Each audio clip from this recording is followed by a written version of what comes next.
Wah, senang. Sehat-sehat juga, sehat-sehat, Pak Iksan, sehat-sehat. Oke, seperti biasa teman-teman ya, kita akan live 1 jam ke depan ya. Iya, Gimana sih Pak ceritanya kok sampai bisa buka The Kriuk, Pak? Boleh nggak diceritain Pak Iksan? siapa? Bismillah, alhamdulillah, salatu wassalamu ala rasulillah, amma ba'd. Ya, saya bingung mulainya dari mana nih. Saya gabung di The Kriuk itu eh, sebenarnya udah jalan, jadi ownernya ada Pak. Cuman alhamdulillah Siap. saya diamanahkan sama yang punya, jalanin ini dengan segala keterbatasan. Kemarin juga udah WA sama admin itu kan. Tantangannya apa? Tantangannya ya dengan saya yang gaptek, gimana caranya bisa mengembangkan ini. Pertama ya kesulitannya belajar Pak. Saya harus belajar lagi dari nol. Belajar terus, baca apa yang saya butuhin. Cuman kalau apa ya, kesulitannya itu nyari yang cocok untuk bisnis yang sedang kita jalani itu. Kan banyak ya kayak motivator, kayak ya banyak lah yang buat bisnis-bisnis biar berkembang gimana. Cuman cari buat yang cocok untuk bisnis kita. Cuma kalau umumnya pertama ya izin Allah ya, ini dimudahkan, doa, kuat-kuat doa lah. Kalau di Muslim tuh kuat-kuat banyakin doa, duanya ikhtiar. Ikhtiarnya itu yang banyak poin-poinnya itu. Ketiganya tawakal, serahin semuanya urusannya. Biar kalau kita maju ya nggak kaget, kalau jatuh ya nggak stres gitu. Jadi hasilnya udah yang terbaik. Pertama ya kita harus siapin produk, Pak. Produknya harus kuat. Kalau di bisnis makanan ya rasa harus kuat, harus enak. Bukan cuman sekedar enak ya, harus enak banget lah. Harus beda dengan yang lain. Tapi kan bisnis makanan banyak ya. Enak, tapi harus beda juga. Harus beda. Untuk mulai bisnis itu produknya harus enak, harus beda. Punya karakter sendiri. Jadi kalau orang makan, oh ini punyanya si A, ini punya si B. Nah itu yang itu sih problem awal ya kalau buka franchise itu. Kalau nggak salah risetnya itu kurang lebih 3 tahun ya, riset untuk rasanya 3 tahun Pak. Jadi enggak 3 tahun ya Pak? Ya, Mantap. riset 3 tahun, mulai. Nah ada beberapa pilihan. Kalau nggak langsung bisa buka franchise ya. Jadi kalau emang punya modal, jadi buka dulu nih, kasih ke teman terdekat, saudara, buka nih, biar nge-branding dulu lah, biar orang nyobain dulu. Tapi nggak sampai di situ.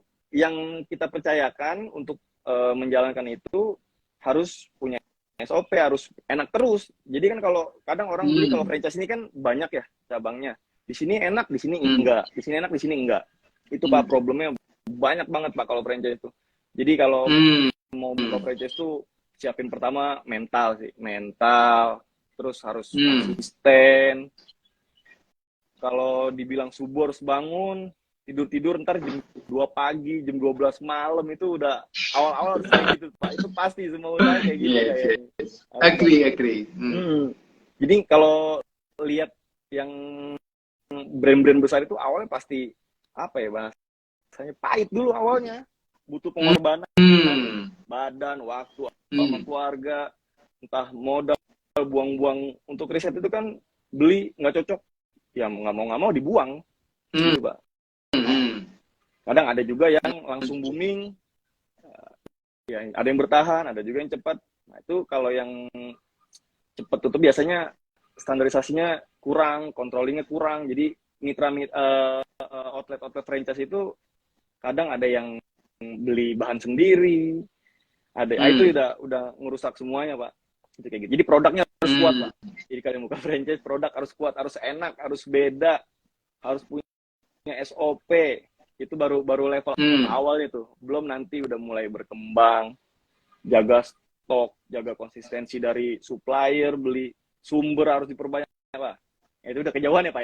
Ya, awal-awal dulu deh, produk lu deh ya, itu produk. Udah kejauhan. Produk harus kuat, produknya dulu. Apa yang mau kita jual. Siap. By the way, ini bisnis yang pertama atau bisnis yang berapa kali Pak buka bisnis Pak? Saya dulu pernah usaha piscok, setahun tutup. Pernah buka pemotongan ayam, 1 tahun, tutup. Oke. Ya, selebihnya kerja. Pernah jadi office boy, cleaning service, Hmm. parkir, ojek online, ya kayak gitulah. Wah, mantap. Wih, sampai terakhirnya Detik Kriuk ini ya, Pak Iya, ya. capek Pak, pindah-pindah Pak. Mantap, tapi Alhamdulillah. luar biasa, luar biasa. Oke, Loh, Pak, berarti The Kriuk ini kalau buka ini total sampai sekarang udah berapa lama, Pak? Pak Iksan? Total ya, itu mulai boomingnya itu di 2020 Pak. Jadi awal-awal corona itu malah Bapak sudah buka The Kriuk? Alhamdulillah pas corona itu bukannya down, malah makin meningkat. Oh, oke. Malah waktu corona malah lagi meningkat ya, Pak ya? Iya, alhamdulillah malah makin meningkat. Oke. Kok bisa, Pak? Padahal kan banyak juga bisnis-bisnis yang lain yang lagi malah down ya waktu corona ya. Apa yang dilakukan waktu itu, Pak Iksan? Nggak banyak-banyak, tetap jaga itu aja Pak, jaga kualitas rasa, terus inovasi terus Pak, walaupun nggak boleh keluar rumah, harus pakai masker, kita tetap inovasi kayak ngeluarin menu baru, promo kemitraan. Udah, begitu terus udah jalan. Yang penting optimis aja itu Pak, itu kuncinya sih, optimis. Oh, mantap ya. Malah waktu itu malah jalan aja ya Pak Iksan ya. Luar biasa. Mantap nih. Mantap. Nah, Pak, waktu awal-awal itu Bapak berarti kan buka nih ya 2020. Tentunya kan waktu itu kondisinya nggak langsung di franchise ya Pak ya? Udah mulai Pak, langsung Pak. Sudah langsung franchise. Jadi bulan pertama langsung di franchise. Ya. Oke. Itu sampai tahun pertama 2020 bisa ngasilin berapa franchise waktu itu, Pak? Franchise 2020 sampai 2021 itu tembus 300, Pak. 300 franchise ya? Iya, 300. Wow. Setahun tuh 300 franchise, Pak ya. 300. Luar biasa. Alhamdulillah, Pak. Terus itu pertama kali buka gitu waktu nangani 300 itu apa enggak kelimpungan ya, Pak ya? Ini dulu kan dari 2020 berapa? Yes. Saya. Pokoknya ya berjalan aja. Ya itu berjalannya itu saya belajar sistemnya kayak apa ya, saya pelajari kayak HRD itu belum ada dulu. HRD internalnya dulu ya. SOP produk, SOP untuk ke franchise-nya, training itu dibakuin semua. Itu saya pelajari dari Google, nyari kayak saya bukan HRD, saya cari job desk HRD apa, terus pasal-pasal yang jadi HRD terus saya ambil, saya terapin yang bisa masuk ke The Kriuk apa, terus kayak promosi, kayak gimana sih bentuk promosi, ada SEO, SEM, ads, itu dipelajarin terus sambil ngerekrut orang yang ngerti. Sampai pelan-pelan dapat orang yang pas ya Pak berarti Pak ya kondisinya ya. Sebelum orang dapat orang pas ya kerjain sendiri dulu. Tadi Bapak cerita ya tidur jam 12, jam 1 pagi sudah subuh udah bangun lagi. Pak, kalau ayam itu kan muter Pak, kadang jam 2, jam 3 ayam tiba-tiba los, nggak ada, jam 2, jam 3 pagi ditelepon nyari sampai subuh. Ya begitu. Belum ada SOP segala macam, itu sumber masih sedikit. Ya itu awal-awalnya begitu. Oke. Tapi setelah berapa lama tuh Pak sampai akhirnya bisa agak tenang, agak nyantai gitu? Kayaknya baru 2023 awal kayaknya udah mulai lumayan ya, udah baku. Terus perbaikan terus banyak, pasti ada aja. Karena kita sistemnya nyemplung dulu baru belajar berenang, bukannya belajar dulu baru nyemplung. Iya, nangkep lah. Ini karakter entrepreneur sejati guys ya. Nggak bisa kalau entrepreneur itu belajar dulu terus baru jadi entrepreneur, itu nggak bisa, harus nyemplung dulu baru jalan ya Pak ya. Iya. Itu karakter sejatinya entrepreneur seperti itu memang. Nah Pak, sampai saat ini berarti The Kriuk sudah punya berapa cabang franchise berarti Pak? Sampai saat ini sekitar 2.800 lah Pak. 2.800 franchise ya Pak ya. Mantap. Nah Pak, pengen tahu Pak, dari 1 sampai 3 tahun pertama, kan ini berarti 2020 ya, 2003 berarti 3 tahun ini ya Pak ya. Nah, menurut Bapak, tahun keberapa yang paling sulit dan apa Pak yang menyebabkan sulit? Tahun kedua sih ya. Sulitnya ya itu Pak, yang tiba-tiba meledak. Nah terus sistem di beberapa divisi itu belum sempurna. Pernah sampai waktu itu kita buang ayam ya karena bau tuh hampir 8.000 ekor itu ya, 350 karena belum dapat itunya. Udah, itu tahun-tahun kedua ya nggak salah. Karena belum banyak yang jadi kan, sistemnya kita masih belajar lagi. Ya gitu, belajar dari kesalahan terus. Terus akhirnya ya diselesaikan pelan-pelan ya Pak ya itu ya Pak. Pelan-pelan Pak, alhamdulillah dikasih Oke. dimudahkan jalannya. Ya, karena memang itu supply chain-nya kalau sudah masuk ke bisnis food F&B kan memang harus turnover-nya cepat ya Pak ya kalau itu ya, apalagi Betul, kan barang fresh kan soalnya ya. Betul Pak, itu yang ya gimana belajarnya ya di Google aja itu ada semua. Ayam ini ketahanannya berapa lama, suhu berapa, bakteri timbul di suhu berapa. Waduh, itu kan baru di SMA nggak ada itu. Yes. Itu akhirnya belajarnya lewat Google ya Pak ya. Lewat Google, sama waktu saya buka pemotongan itu saya juga ngambil ayam ke kandang, ngambil ayam hidup ke kandang, potong, terus sampai di marinate itu semuanya ya udah terjun langsung begitu. Pak, penasaran Pak.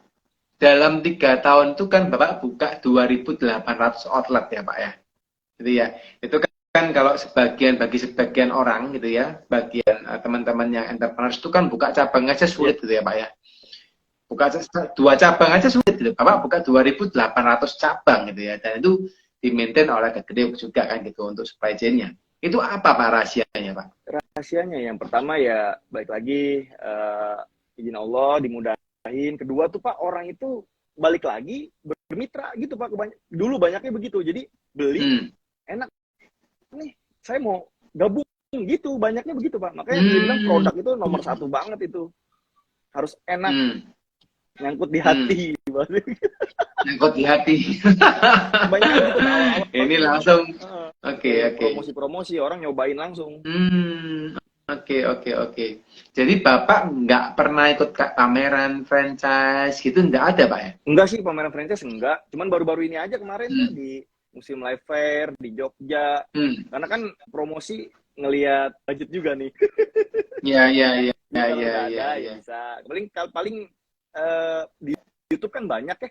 Di YouTube dulu aja kalau mau belajar mah banyak. Iya. Juga gampang sekarang mah di internet udah ada semua. Iya sih. Pokoknya mau belajar ya Pak ya. Iya. Itu harus banget itu belajar. Iya. Belajar gampang, belajar yang sedang kita jalanin aja. Jadi sama sekali nggak ada strategi yang aneh-aneh ya Pak ya. Cuma produknya enak. Terus habis itu orang tinggal daftar gitu, Bapak kasih gitu ya. Sampai 2.800 ya Pak ya. Alhamdulillah. Nah, kalau yang belakang-belakang ini ya kita pakai promo. Udah mulai belakang-belakangan ini. Ada yang ngerti, ngerekrut orang, ada yang ngerti SEO, SEM itu tadi. Endorse. Awalnya cuma gara-gara produk enak gitu aja ya Pak ya. Alhamdulillah Pak. Ih, keren loh Pak, keren. Ini bener-bener kayak dikasihin jalan gitu sama yang di atas gitu ya Pak ya. Itu nomor 1 itu Pak paling itu. Mantap. Kalau boleh tahu Pak, franchise yang dijual sama The Group berapa Pak harganya Pak? Sekarang itu paling murah di 17 juta. Itu untuk Jabodetabek, Pulau Jawa. Tapi kadang sih nanti tim kreatif kadang ada promo sih. Kayak kemarin tuh ada promo 5 juta udah bisa jadi mitra. Cukup 5 juta aja udah bisa gabung. Okay. Jadi 5 juta aja sudah bisa gabung di mitra Pak ya? Ya, tapi sekarang belum promonya. Ntar tungguin aja. Harus liatin tuh apa isinya The Group ini ya.